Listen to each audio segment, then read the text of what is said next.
Now, Sam will tell you that I was racking my brains doing mathematics. He was before actually the racking his podcast. brains. He attempted to rack my brains too. He attempted to rack And my I did, brains as well. listen, Oh gosh. I did some math. Bro, I was doing And math. this is the math that I came up with. I'm going to Hey, say, where this else is would you just get this from kind of my- information? It's just from my tinfoil hat. So I don't take everything I say here with a pinch of salt. But if we're assuming that BN was paid 1.2 million Kenya shillings for the work that he did, that can be extrapolated. And this is from Q1. Let's not forget. This is just from Q1, and it's only from the scientific methods of collection. Anyway, so we can assume that BN, therefore, Welcome to the party.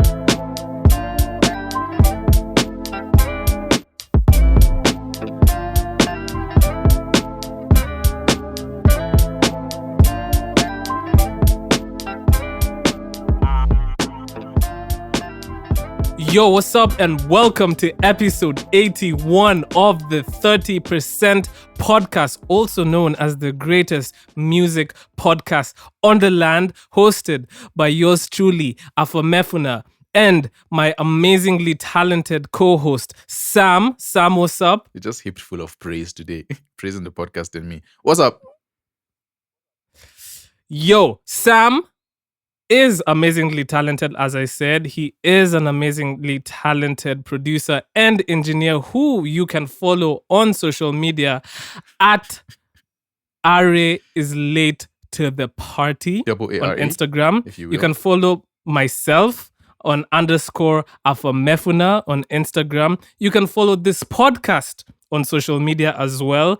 On all our social media platforms, we go by the 30% podcast. No, the 30% pod. Pod. And these social media platforms in question are Instagram, LinkedIn, Threads, X, and TikTok.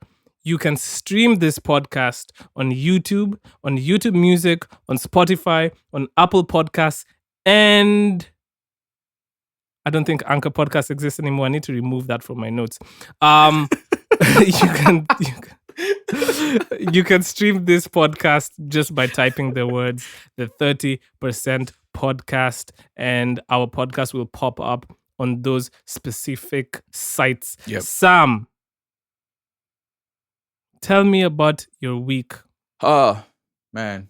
It wasn't all that interesting. What was I up to this week? I mean, it's really just work. I was in the studio. And I was home. Okay. Sam, tell me, what's an interesting song you listened to this week? Wait, hold up. Sorry. Before we get there, I just realized. No, I was outside actually. I went to Okay. sorry. I went to Okay, there we go. I was at last week. I think we had mentioned the passing of Eddie Gaga, and so they had a jam session. I think it was the second one at Gecko Cafe, where a bunch of his friends and artists just in the industry who rocked with him came together and played music, jammed, sang.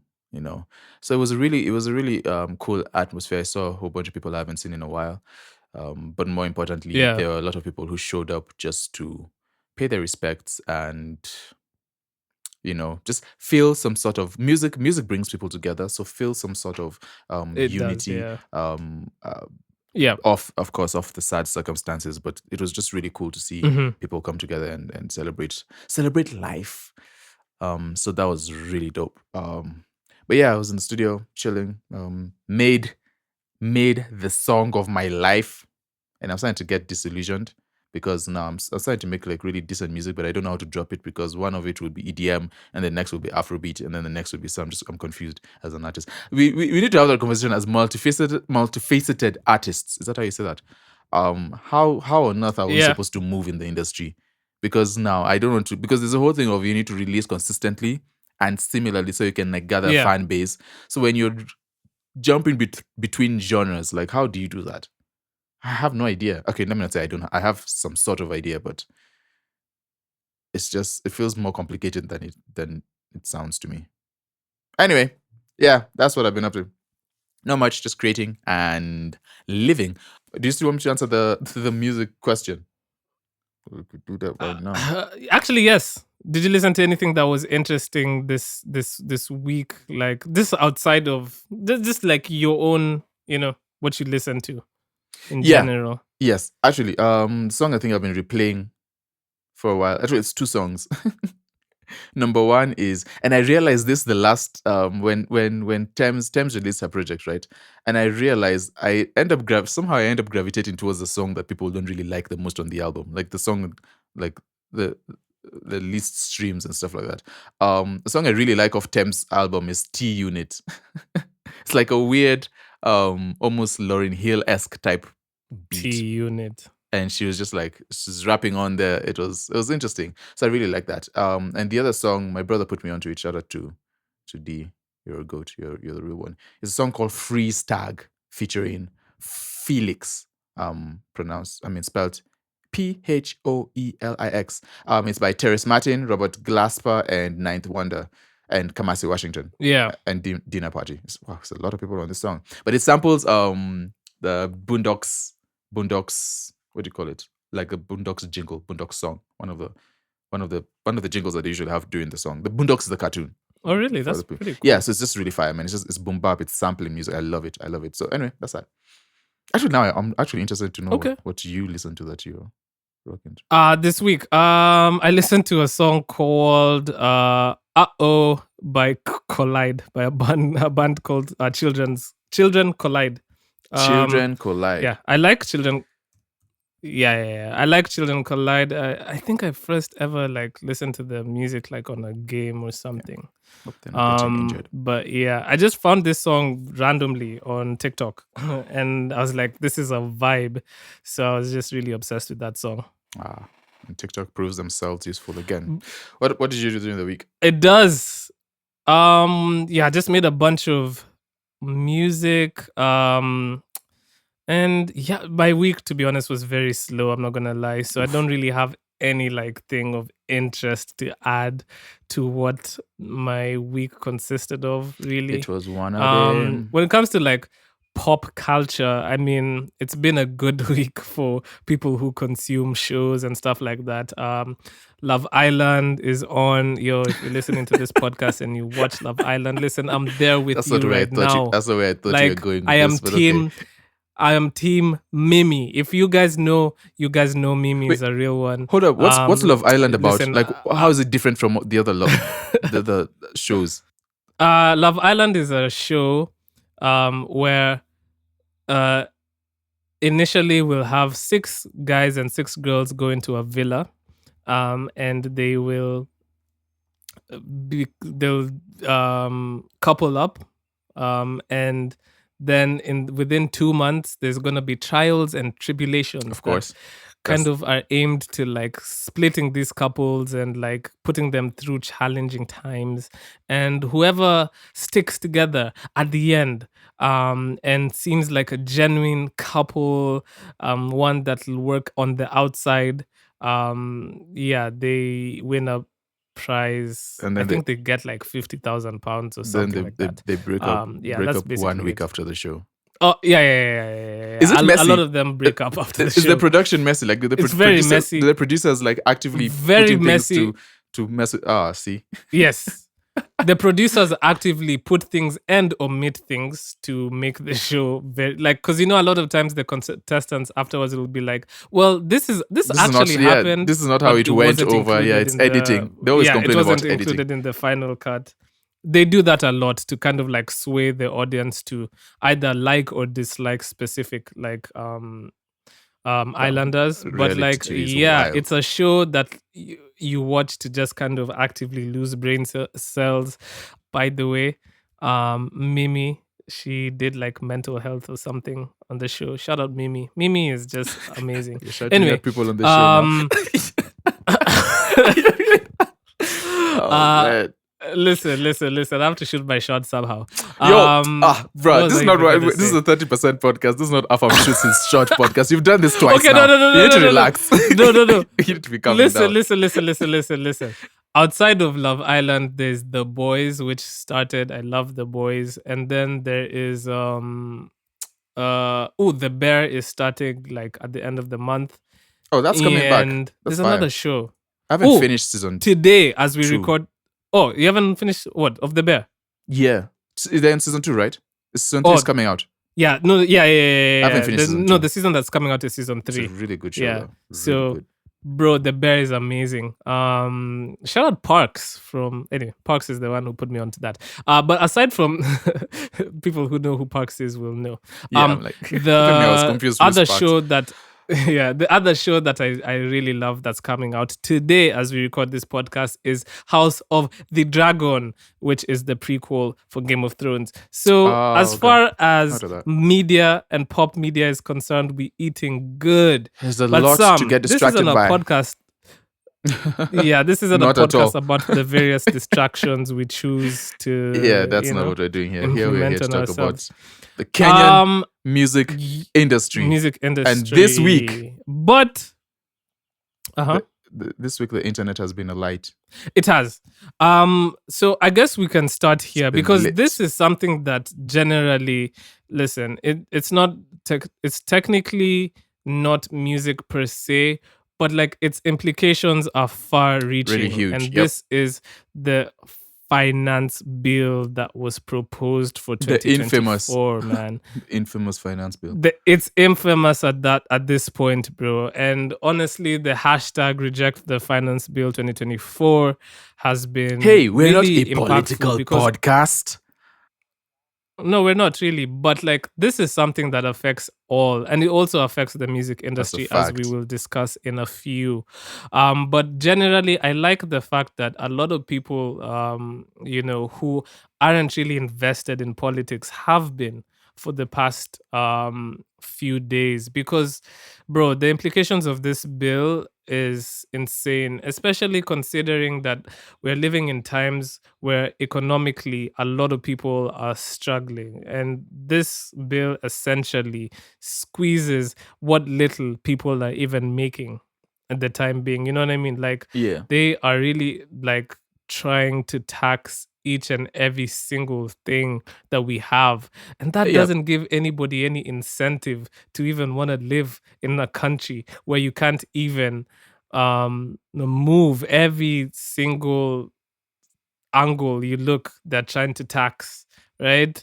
One of the most like outstanding kind of things from this bill would be, a lot of people talk about the motor vehicle tax, where they tax 2.5% from like any cars that are owned, like, and then they'll kind of use before I even go on, I wanna say Sam and I are not like professionals on like tax. I was just about stuff. I've been sitting here waiting for it to. I want.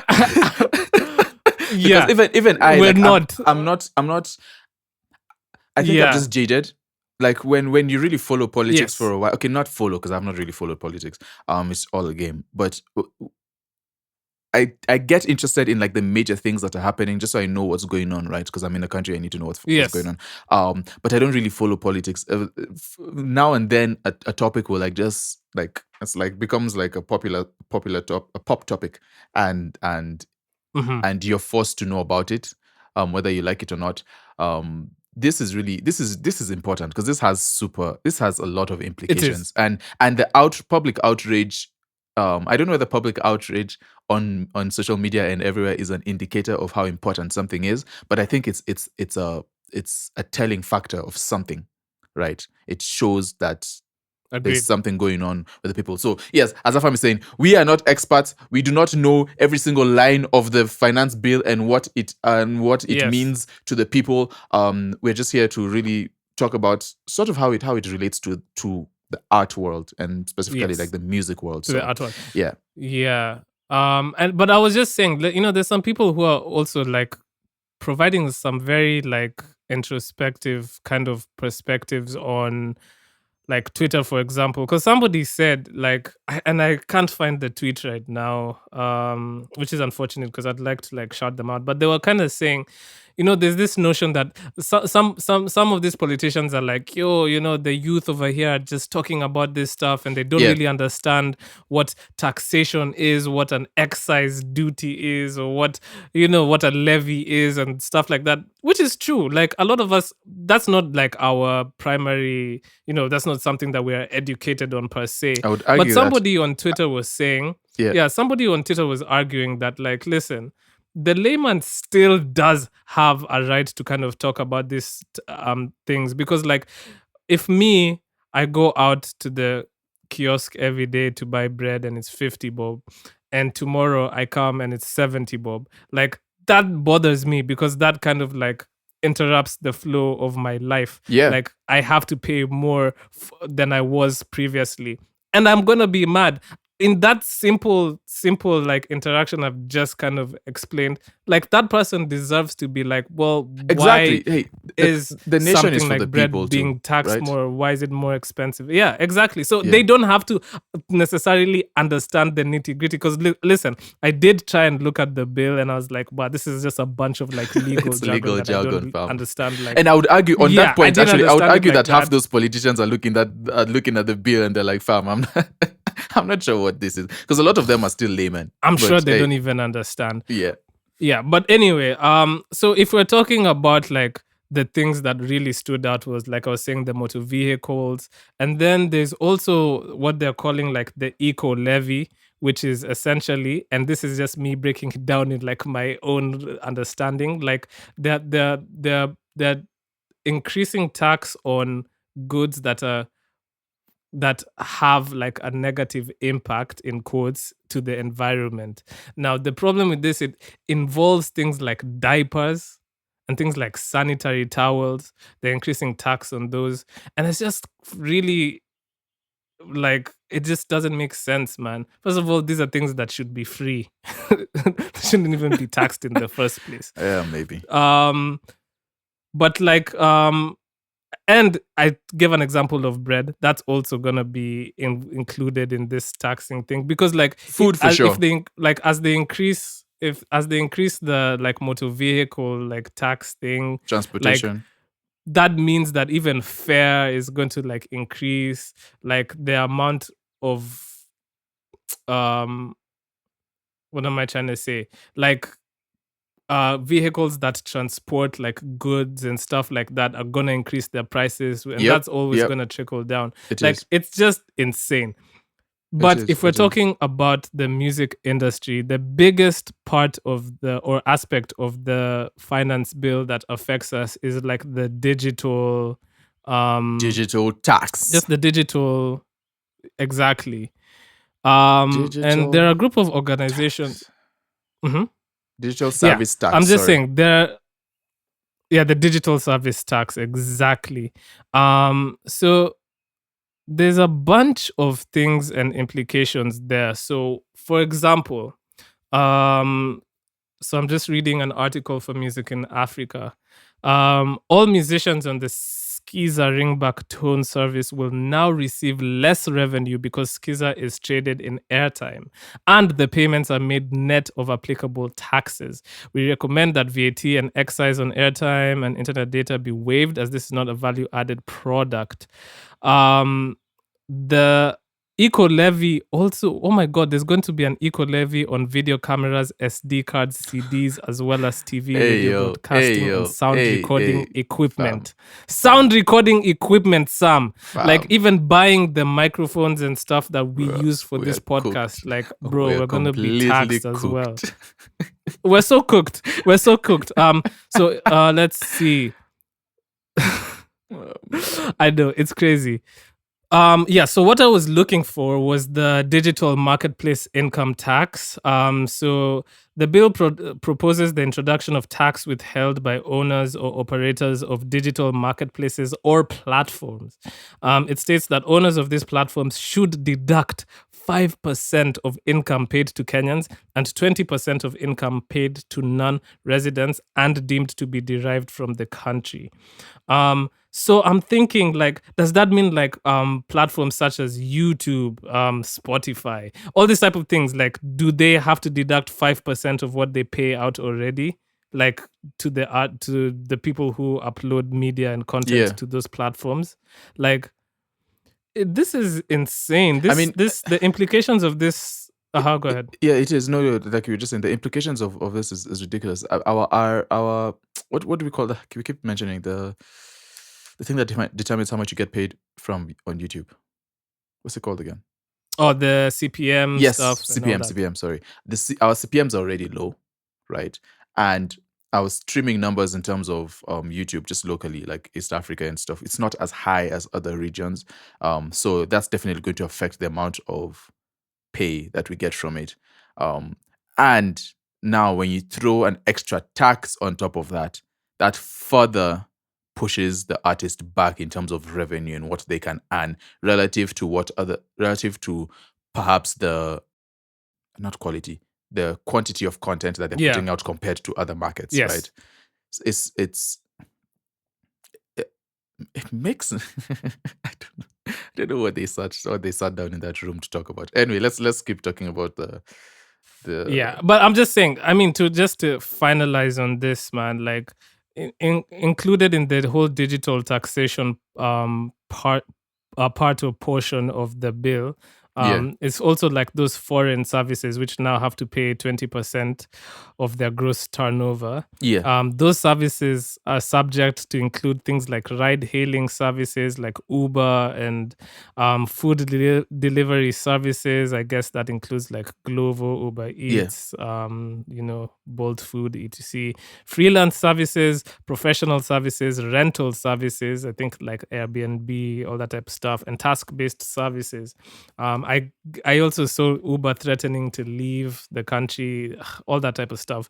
I mean, I think the main thing is we kind of need to fight against these people that we have in power, man. I've been listening to a lot of System of a Down and even Billy Talent. So these are bands. Yeah. And bro, one thing that's been very interesting to me is activism in music. We had a podcast about this a few weeks ago or a few months ago, man. And I was just listening to a bunch of these guys like System of a Down, for example, and you listen to their messages. A lot of them address things that are happening right now, like in our society. And I was just thinking, man, like we need to bring back. Feel like we need to bring that back. We need to bring that back, man. Like the Gengeton guys need to jump on that wave. Bro, for real. Actually, revolutionary Gengeton music. I have deep respect for artists who use their platform to actually talk about like what's happening in the times. You could get in trouble. Like people like System of a Down are really dope because like they packaged it in a way where like for a kid like me, when I started listening to their music, I was really young, so I didn't really understand that stuff. So at the time, I was just listening to it because the vibe was like something I was into, right? Yeah. But then later on, you actually start to listen to the words, and it's like, wow, it adds like an extra layer of like intensity and meaning to the music. And we, you know what? I think we need more of that, man, because like because it also gets the people who aren't like typically invested in like political type stuff into it and gets them thinking. The youth, as we like to say, like would be youth more are the future. Likely to they're more likely to invest into these political and societal issues if it comes from a medium that that they are ingesting already. And by the way, to be fair, a lot of TikTokers, a lot of like influencers have been using their platforms to talk about this finance bill. So let's band together. I know on Tuesday there's going to be like a march. So listen, let's just pray for the safety of everybody who's going to be involved. Because it's those it's usually it's interesting because sorry. Before we round this up, because I feel like there's a point that we need that there's a point that we need to make, or rather a point I would like to make in terms of if you talked about them, I mean, not that the bill proposes that all these foreign companies are going to be taxed, right? Two things. One of the ways that a country moves up in the, from like the third world country to a second world country to the first world country is having accessibility to a lot of the different innovations that are around the world, right? And stuff like Ubers and all this stuff is slightly part of that. And one of the ways to make that accessible to the entire nation is to increase accessibility to them. So, however, maybe reducing money or making ensuring that it's more accessible, like if it's technology and all that stuff. So actively by increasing taxes on these things, and you just talked about Uber, it's probably, I don't know whether it's because of this, but then if all these companies decide that, okay, it's not as profitable to be here, then that kind of takes us a step back in that race. That's number one. Number two, taxing foreign companies that are investing in Kenyan art in one way or the other, either through digital service providers or even just like investors in their own. If they have to pay a tax for investing in Kenyan art, what happens to artists? Like, we are taking a step back. We are going to have to take a step back and figure out how to invest in ourselves, and that would be increasingly difficult if even the simple things like bread that would be increased, because then what happens when you increase, how it sort of relates is when you increase taxes on the basic, the layman, the normal the normal Kenyan person.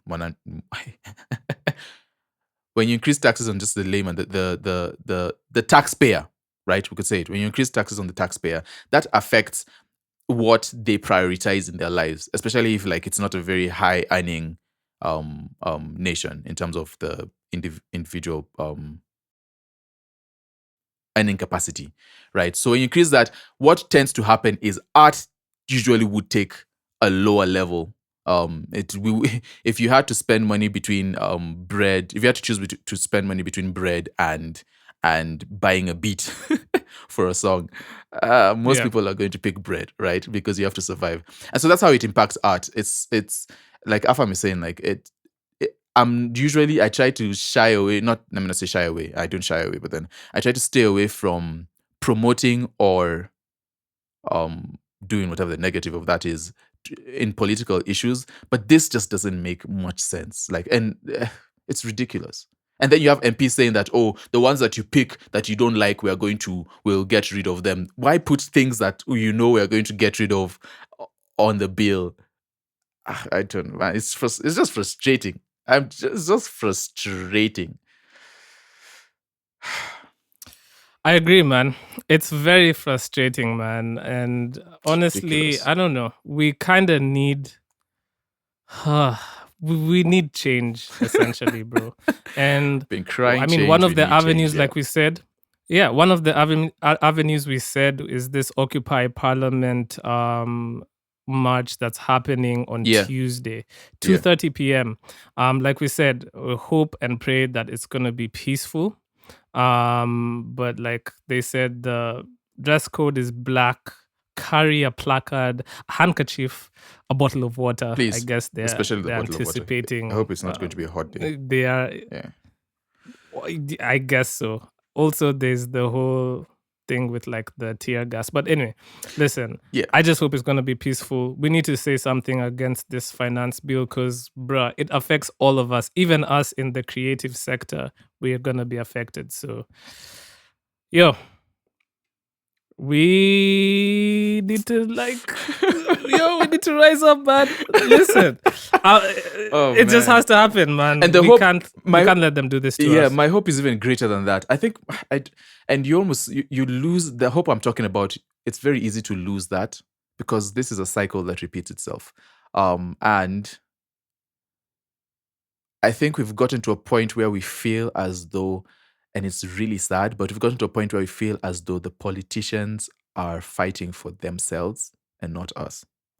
The people who we've entrusted with our ability to make a living, our ability to survive off work we do, are more interested in figuring out how they can absolutely wring every single cent that they possibly can in a way that in a safe way, in a way that won't cause like the biggest uproar. Like that's their goal, is to go as close to the line as possible, and in favor of themselves rather than favor for the people. And it is really sad, and we need to there needs to be some sort of community. It's just a lack of, like, we need to be very bold about what we're doing and figure out how to no. I feel like an activist now, and I'm pushing for I know. Yeah, I know, but when we get into this kind of topics, it feels weird because it feels like we're trying to start a revolution and encourage things and stuff like that. But it's really, if the country is for the people and the people are the ones that elect individuals from the people to govern them, we need to really hold these people accountable and ask all the questions we need to ask. Anyway, not to belabor this point because we could go on about it in frustration, but yeah. I don't know. I was just gonna say, man, speaking of holding people accountable, our CMOs, bro. Oh, more CMO news. So there's more CMO news. So KAMP are also trying to hold Kekobo accountable. As we announced in a past podcast, they're kind of taking Kekobo to court. And one of the angles I can see them using is good press. So KAMP kind of had a whole show and dance about them awarding artists like their royalties. Very so they had dance. It looks like they had a whole press conference, and it's very choreographed, where they're kind of awarding BN like his royalties. Shout out to him for being being the poster child. I mean, the poster shout child out of to Kenyan music. Oh, BN is happy. BN is living, man. BN is living. He's getting his money's worth, man. So it's reported here that BN or KAMP collected 17 million Kenya shillings. Well, that's actually what they are distributing to artists in Q1. 17 million, yeah. And of that 17 million, they awarded BN 1.2 million Kenya shillings. And this is off of the monies that they specifically collected using their, Afam is doing air quotes, scientific methods. So technically BN also will get like some payout from their general collection methods. Yeah. But participation trophy. His participation trophy. So this 1.2 million is from the scientific methods. BN has also been outspoken saying that we should actually do more of this scientific collection methods, which includes kind of them monitoring the music being played on radio, in shows, in just everywhere, and then technically it's collecting. It's just supposed to be a scientific method, right? Like technically, because this whole general method is we discussed this before. It's just a way to be finessed, right? It's just a way to be finessed, really. Because it's just them not taking accountability into assigning how much money should be given to each individual artist based off of merit and what they brought to the table. The lower tier artists would argue that the general collection method sort of helps them. So I guess if you're playing devil's advocate, that they'll be like, okay, at least, but we want to earn something from our music, even though we know we're not at a BN level. So listen, Sam, I agree. I agree with you. The lower level artist will say, yeah, but like if they didn't give the general monies, I wouldn't get anything in the first place. But Yeah. what you don't understand is them giving you 1,000 bob and giving everybody 1,000 bob that's how they finesse the money in the first place. So it's counterintuitive in just if we're even just talking about it, because what they're doing is they're giving an excuse to not give the artists what they're owed by giving you guys money or giving us money to kind of like what's the word, not calm us down, to kind of satisfy us, and so it pacify us to think that we are being given money but we're not getting what we deserve at the end of the day. Yeah, that money is coming out of the pot that should be actually distributed to artists who deserve it, like you're saying. Exactly. So either way, that's still a bad thing, because an artist who is supposed to earn that money will not earn as much as they want because they want to take it away. That they're taxing.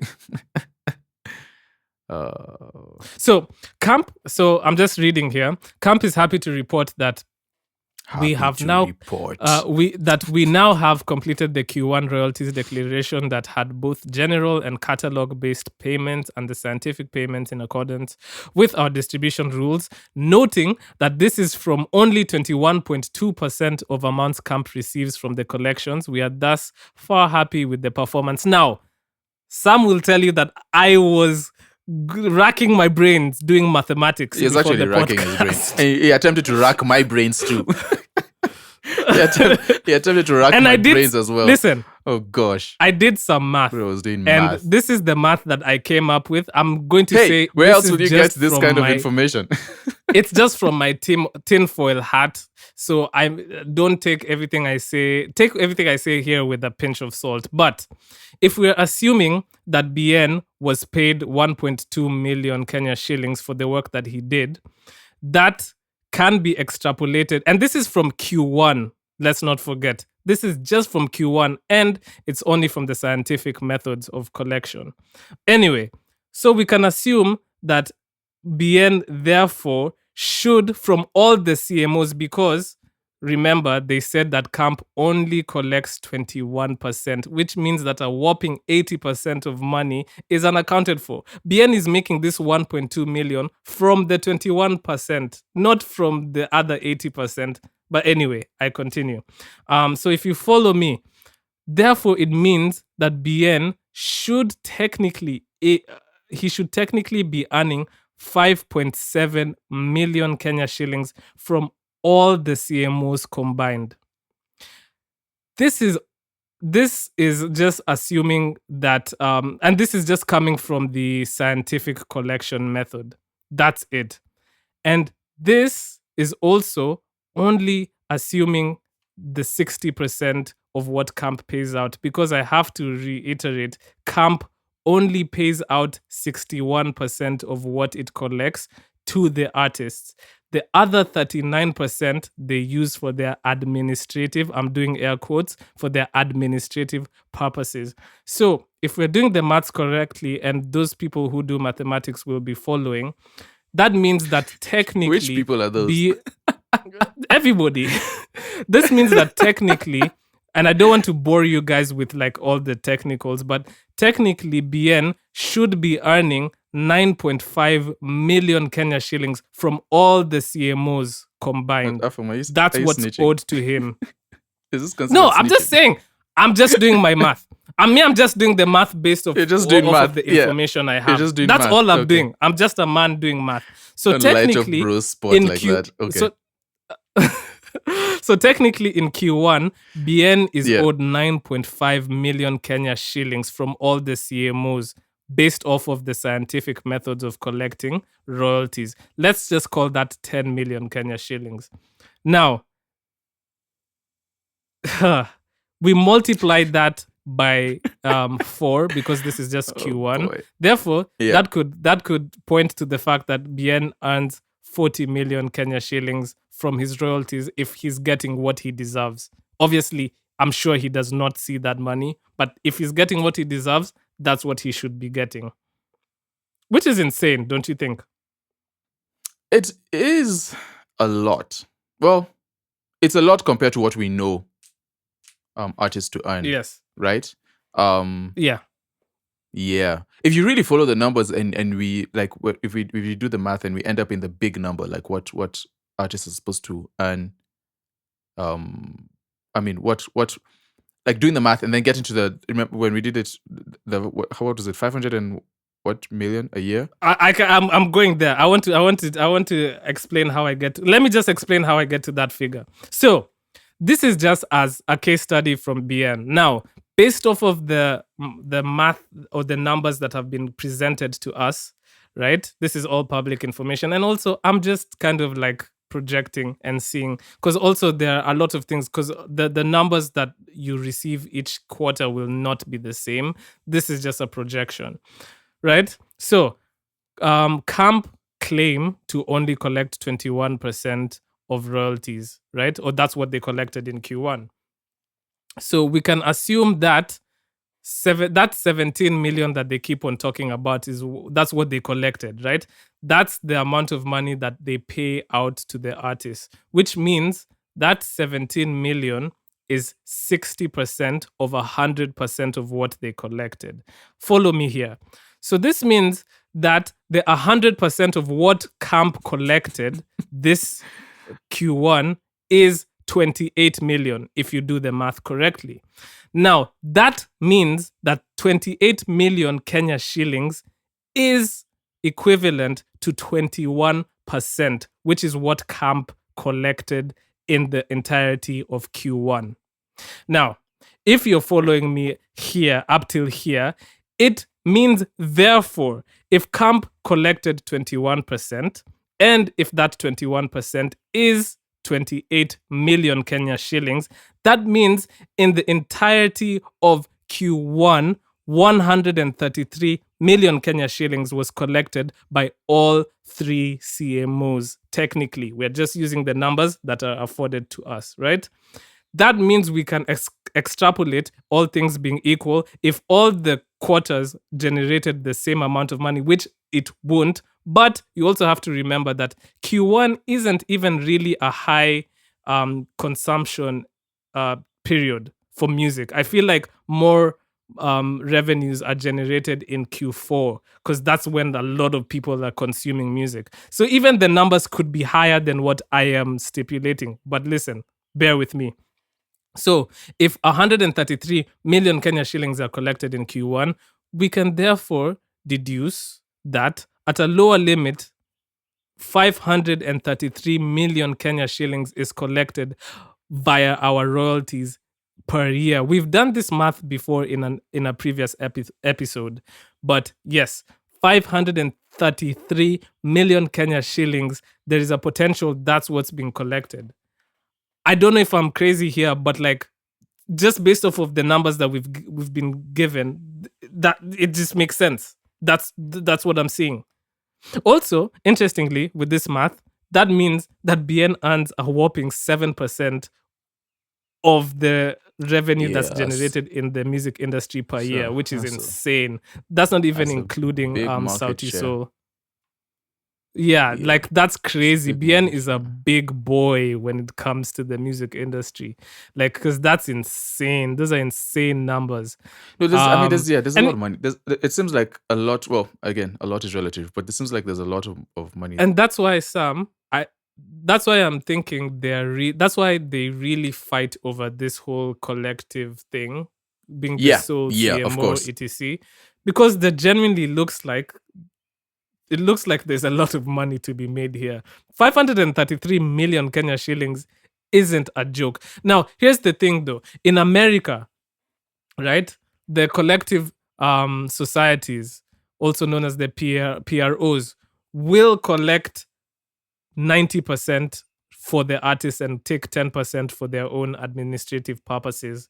Right here, we're in an industry which apparently KAMP are taking 60%. I mean, KAMP are taking 39% and giving 60%. Do you think there's a justification for them to be taking a higher operation? There's no justification. Somebody just came up with that number and decided, yeah, let's go with this. Do you get what I mean? Which is insane, but still, that means technically in an industry that works, 90% of 533 million being generated in the year should be going to the artist and not the corporations collecting these royalties. Yeah. But anyway, that's just me. And listen, It's not just you. Listen, it's all Sam. of us. Prisk, It's all of us. It's been documented that Prisk did not pay out any royalties like in the past year or two, right? So that's insane, even considering that they are the people who have been chosen as the sole CMO, at least for the next year. Yeah. I mean. So where is the rest of the money? Where is the money, bro? There's a lot of money here if we're doing the math. Where is it? It's actually insane. We're being stolen from, Sam. Yeah, we're being stolen from. Okay. Yelling over there. But it's crazy, though. It's a lot of money. Ridiculous. It is a lot of money. So KAMP says that they said that some members have requested us not to state their names, but we will submit a full report to KECOBO, the Kenyan Copyright Board, with the names and amounts for all members being paid, since we are required. It's almost passive aggressive. All right, we'll do it since you guys are requiring us to do it. Since we are required to account for all the monies we collect and distribute. I also. And we had talked about this, like when we were talking about this before. These guys, they look so happy to be. They look so happy to be giving out the money that they're giving out. It's to be like doing their job. Dance. Yeah, they're so excited. Sam, and just like, do you know look how at us. That triggers guys, me. We're giving out money me, man. to you, even though it's yours. Huh? That's triggering. It's like you're making a whole song and dance over doing what you should be doing you're supposed anyway. to be doing. Like, yeah, man. Like they're using it for press. Yeah, they're using it. It seems maybe for KAMP they probably feel like oh, whatever CEO does it. MCSK is also guilty of this. They feel like because the field generally has a negative, like we view it negatively because we just think that they're taking more than they should and they're not giving us what we deserve. So they feel like once they are doing even one thing right, they feel they need to run and show us, hey guys, look. It's like the kid who he's doing his homework and he has like a whole page of math equations to do, and he got the 1 + 1 = 2 right, and he runs to his parents, mommy, look, I got it right. Then we're all looking at them like, all right, cool, but you have the whole page left though, so how about you minimize the time running to us and spend more time trying to get your homework done? It's ridiculous. Shout out to them. If this is right, then they're paying out artists. But hey, listen, at least BN got his money, man. At least, just the one artist out of the hundreds of thousands. Yeah. Sauti Sol, they said BN was the highest achiever, and then the second and third highest received 700K and 600 respectively. Oh yeah, but those specific artists didn't want to be disclosed. Yeah, being Soul Generation. Why though? Do you think? Okay, let's discuss that for a bit. Do you think? I get it. Though. I mean, do you think the artist has the right to keep their earnings and names private? Yes. I guess they do. Yes. Yeah. You do. Do you think it benefits the whole of us though? At least we know. Okay, at least we know of BN what BN is earning, because at least BN, with that, it has helped me even do this small math that I was doing. Yeah, and you're in a good position because it's the highest paid. So. You're an artist, man. You also, I mean, you're not just an artist. Like, you're a human being. Like, we don't know what everybody's earning at every single time. So it's also a matter of security. You don't really want people in your business like that to know like how much you're making at every single juncture. You also Makes want sense. some semblance of privacy. Like, so I understand people not wanting that their names to be disclosed. I understand that. Anyway, that's that, man. Hey, that's that. Out of that, okay, what Sam, you will. We will just. This is my version of quick thoughts. So Spotify incorporates music videos in its platform. I know they are rolling it out in Kenya. We kind of talked about this. I want to get your quick thoughts on what implications you think that will have on the music video industry in general. Secondly, Audiomack are rolling out their new like thing. I saw Njeri did a very amazing like ad for Audiomack, kind of taking us through audio mod, that's what they're calling it. It's essentially just a way to kind of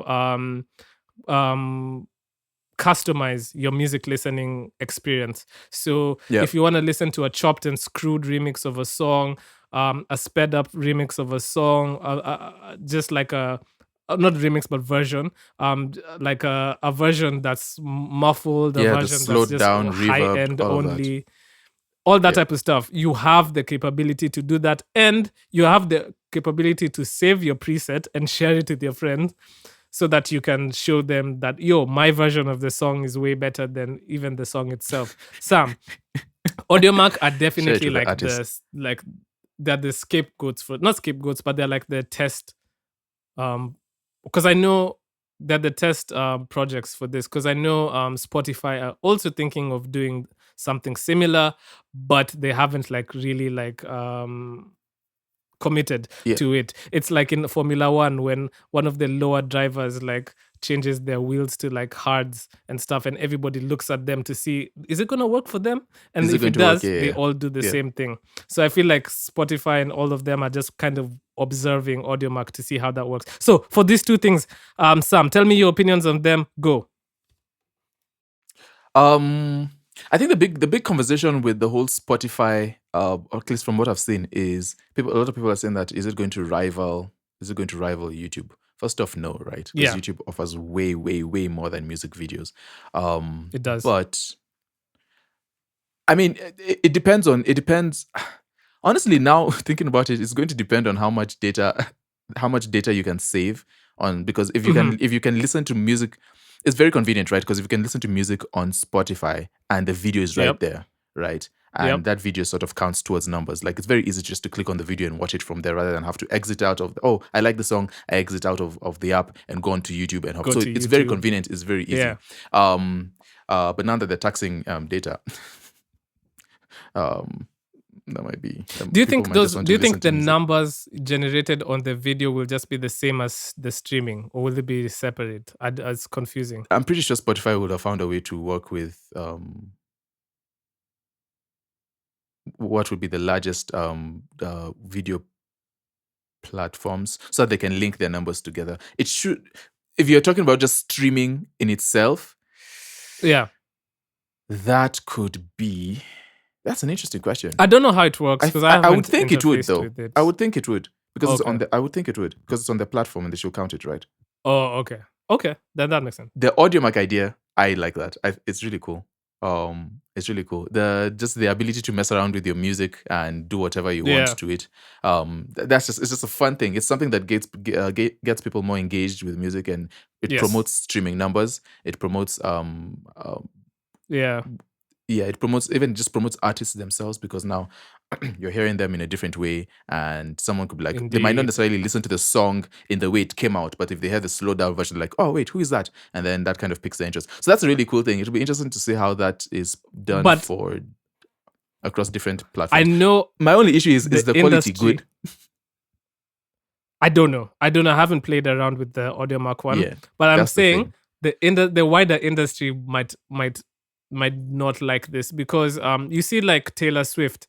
Taylor Swift has been in the news. Everybody is hating on her heavy, because her team has been implementing this kind of tactic where, like, when an artist who can potentially get a Billboard #1 releases, like Billie Eilish, recently Charlie XCX released, what Taylor's team is doing is they're just releasing extra versions of the song, like in tandem with, like, now when Billie Eilish released her album, so that like they can step on it and keep Taylor at #1, so she can have like the most weeks or whatever. I mean, we've talked about artists doing that and releasing multiple versions. So now that's the thing I'm saying.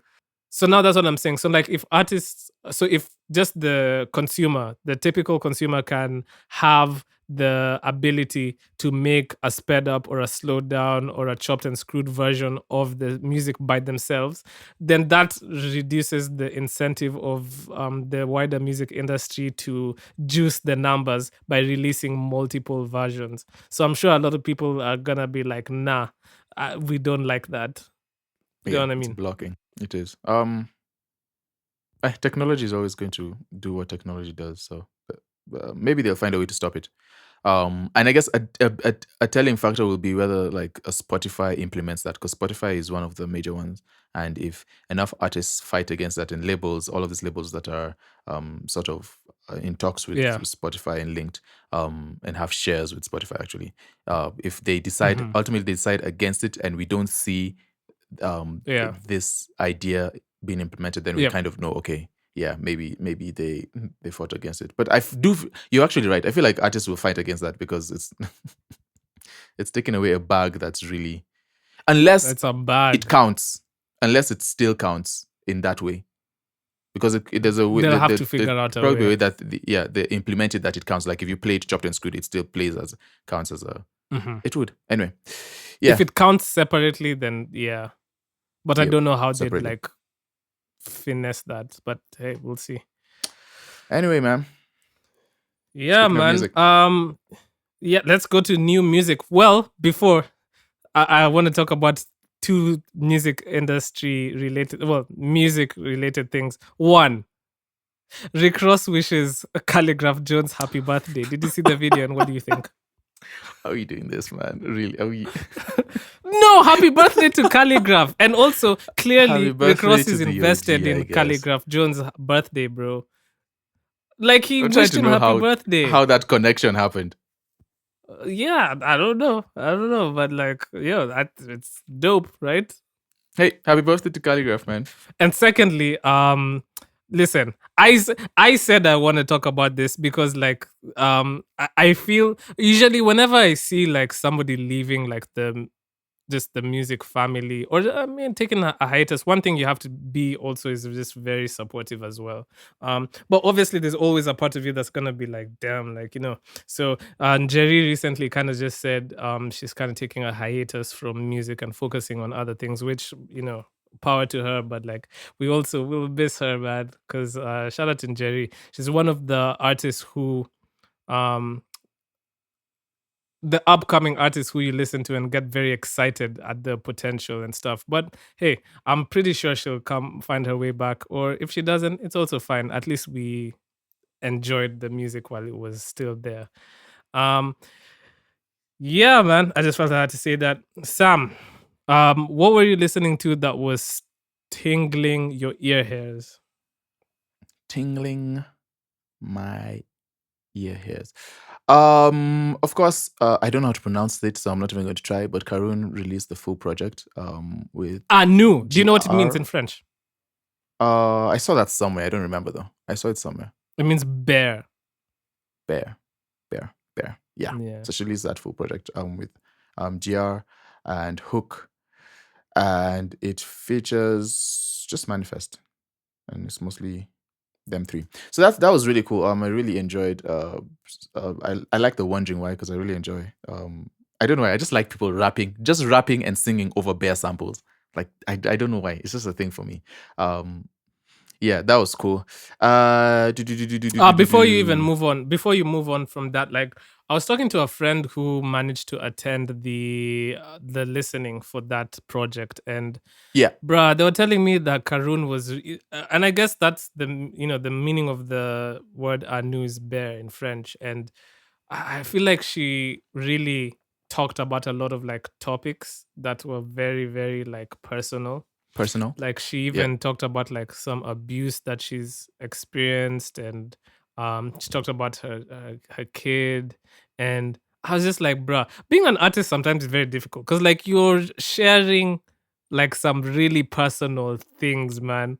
Like I don't even know if I could ever be like an artist like that, because like it's so exposing. Like you have to really bare your soul to the masses and have them just like consume that. Like, I don't know. Sam, do you think would you be able to like share like some of the deep personal things that you've gone through in your life, like with the people? Like, I don't know. I mean, I've never had to, right? But if you had, if you were an artist, down and write music, yeah.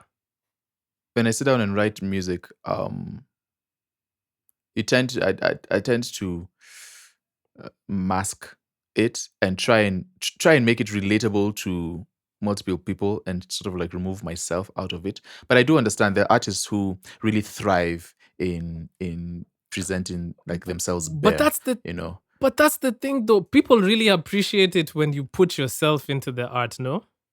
Yeah, no, yeah, because the art is the more, it's almost like the more relatable. We just want, it's the reason why we follow celebrities around. We want to see how their lives are like real ours, sort of. And it happens in music. It happens in a lot of different spaces. So I do get it. I just understand that sometimes it takes a huge toll on the artist, though, because a huge toll. I don't know if all those things are supposed to be used as entertainment.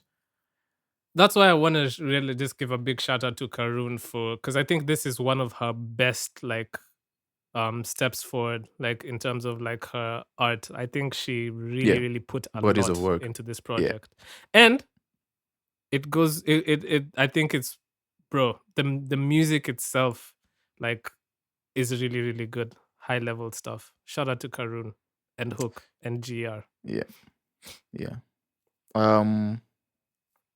Yeah, that's cool. Let's see. Petrus and Kushman and Benzema give us 1 minute, man.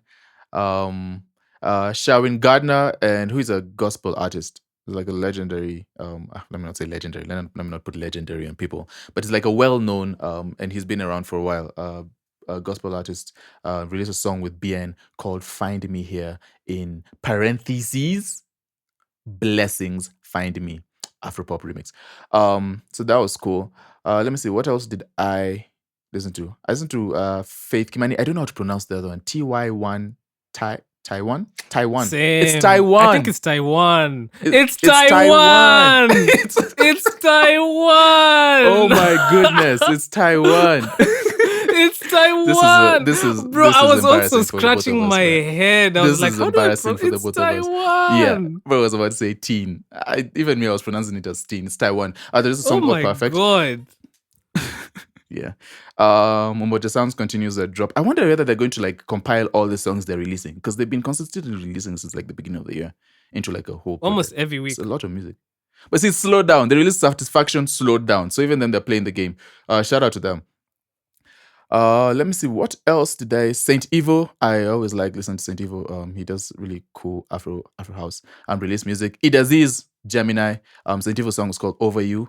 Released music, and also Idaziz also released a song called Do It For Yourself with Gianni Romano, DJ QNess.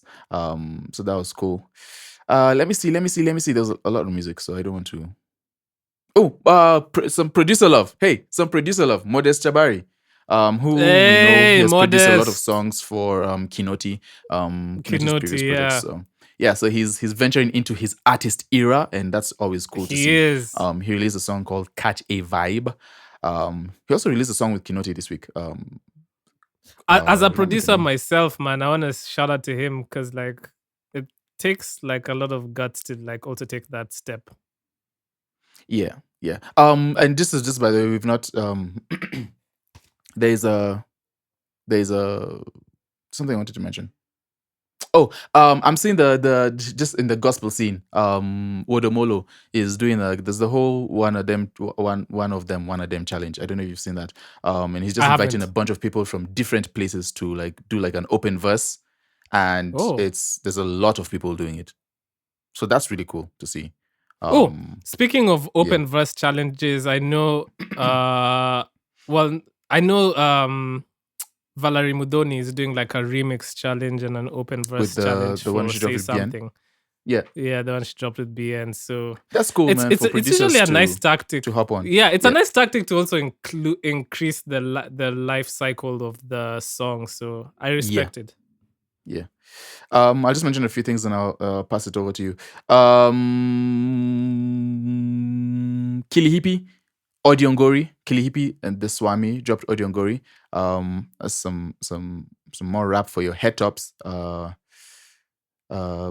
something I wanted to mention that was not. There's an artist that I've been following since probably pandemic, called Kamaru. I think his name is Kamaru. Yes, it's pronounced Kamaru. And he does ambient music. Not just ambient, but like like when we're talking about the nature, what do you call it? the nature thing that they just did, that BN, not BN, BN is on the brain. Blinky Bill. That Blinky Bill was part of. So he does that kind of music, very ambient, very soundscapey, nature infused kind of music, and it's really cool. He released a project called Disconnect with Kevin Richard Martin. I think he's based in Berlin, if I'm not wrong, and he goes all around touring, playing his music. I just wanted to highlight that it's not like your common music. Like you wouldn't necessarily listen to that on your pastime, except if that's like your type of music. But I just wanted to highlight that because there's people doing different types of music. Just cool. It's cool to see. So shout out to Kamaru, Kevin Richard Martin. Wait, does it usually include a lot of like drums, or are there no drums usually? Usually it's not drum heavy. There might be drums here and there, but the drums are not the focal point, not like in hip hop or like Afrobeat. The drums are like they're like complementary. So it's cool. I would actually encourage you to check it out. Like it's very cool. We're gonna go and sample. Play it in the morning music when you're meditating. If you meditate, do you meditate? I'm gonna go and sample. Do I meditate? I should. Such a producer. I should meditate. You should. Yes. All right, man. What were you listening to? Okay, you kind of like mentioned almost everything. I mean, there was Father From Me by Caleb Awiti. So shout out to him. Take It by Maya Molo, produced by Caparuni. Shout out to them as well.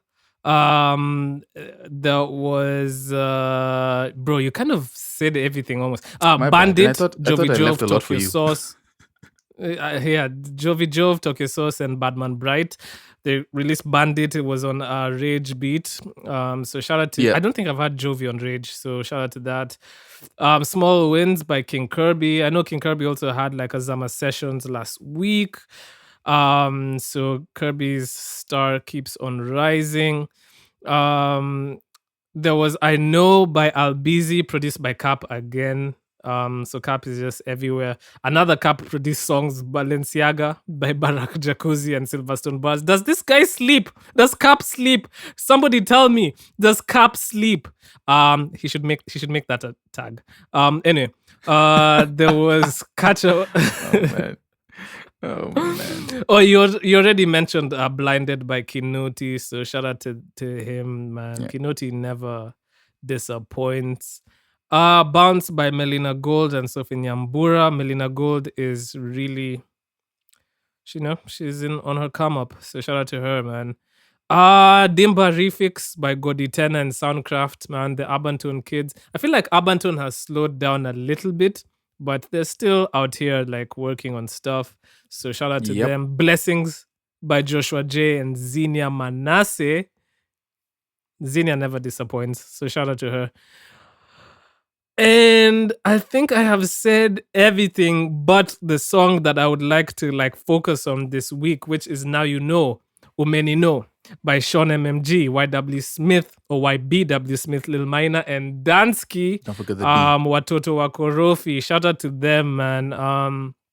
Listen, I've just been seeing these guys on social media, man. The following that these guys have it's so real. Like it's not even just like digital or like on TikTok. I was seeing them performing at, I think it was like Alliance or something, and all those high school kids loved them.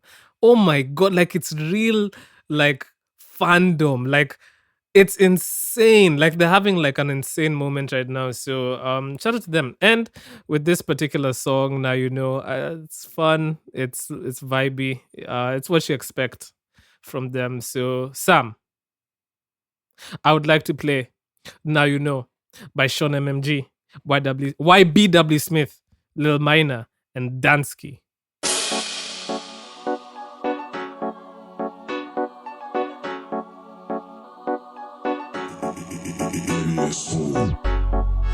Skiza, mage. Skiza, mage. Skiza, Nakauna rada basi sayo menino. Nakauna kopi basi sayo menino. Nakaukujua basi sayo menino. Umenino.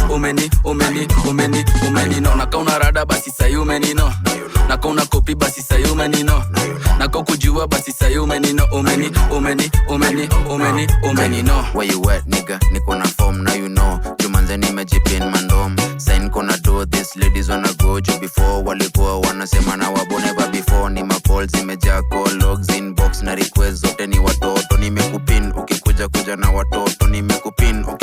moja ukiwa solo. Niko kwa keja nikihang na mabaddies and bandits. Buda tubaguyati ya nani ndio nani. Na kama dubene za feel niko lucky. Mob tezi nazo uliza hadi chaki. Ati straight to the facts kwa hii rap nitahonga. Na bado namli analia nikisonga. Mpoa kando yangu anajua mi ndio donga. Lisema nikihit ndio ndazidi kuwa akiwanja kila saa ni minyo. Na you know hakuna rade manze formisha ni bo. Na you know I really love you atakani na ignore. Na you know nakauna rada basi sayo menino. Nakauna kopi basi sayo menino. Nakaukujua basi sayo menino. Umenino nakauna rada basi sayo menino. Nakauna kopi basi sayo menino. Nakaukujua basi sayo menino. Umenino na utafika mazako zimeshika. Jukusema kweli huku ndani unachachisha. Bogi ni mbaya watu 5 na wakilisha. Tina misbehave nilona choma picha cheki. Call police ngori kubwa manzake yako missing. Totally nacheza chini jua alikuwa na mimi. Keja nalia kinitanga na nitanga meeting. Careful inatoka mbio kulikota mwizi.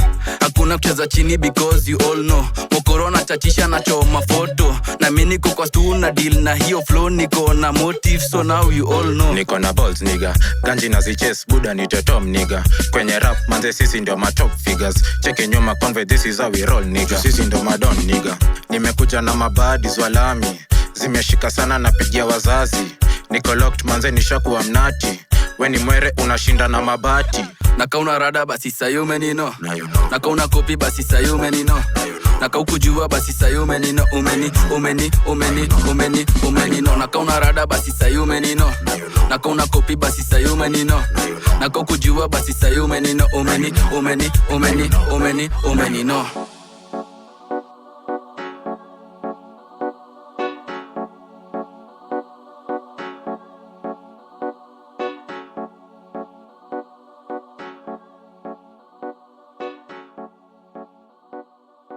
That was Now You Know by Sean MMG, YBW Smith, lilmaina, and Danski. Shout out to them, man. Like, these guys are gonna be they are already superstars, so they're just gonna keep on going up.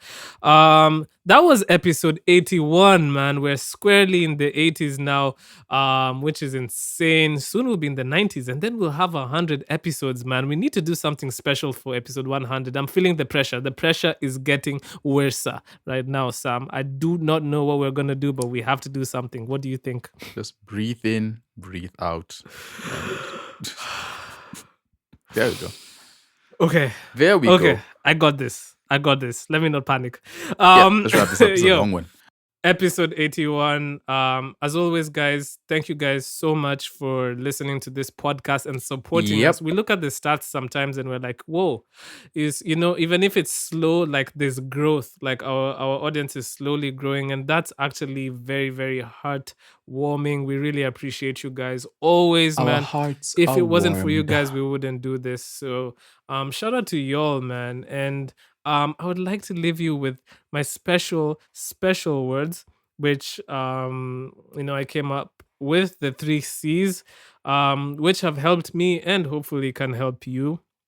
If you're in this music journey, I hope you can be confident about your music, because confidence sells. If you say it with your chest, release music with your chest, if you're confident about your art, other people are going to eat into that, and they're going to buy into it, and they're going to be like, yo, you know what? I really like this music just because you were really confident about it.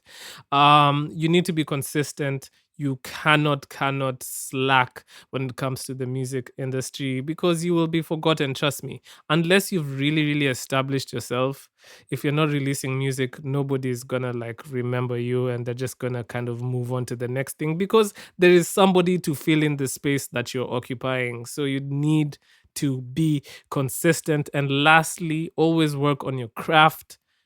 I cannot stress how much importance that holds in the music industry, in any industry, but especially the music industry.